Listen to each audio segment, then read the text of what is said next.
মানুষের জীবনে তিনটি গুণ অত্যন্ত প্রয়োজনীয়: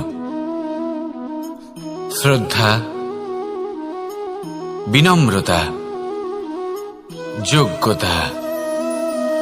যদি জ্ঞান লাভ করতে চান তাহলে শ্রদ্ধার প্রয়োজন, যদি মান লাভ করতে চান তাহলে স্বভাবে বিনম্র হওয়া প্রয়োজন, আর যদি মনোবাঞ্ছিত স্থান লাভ করতে চান তাহলে যোগ্যতার প্রয়োজন। বিষয়টা সহজ। শ্রদ্ধা আপনাকে জ্ঞান দেবে, নম্রতা আপনাকে মান, আর যোগ্যতা উচিত স্থান দেবে। কিন্তু যদি আপনি এই তিনটি গুণ সম্মিলিত করেন তাহলে এমন কিছু লাভ করবেন যা এই সব কিছুর থেকে অনেক ঊর্ধ্বে: সম্মান।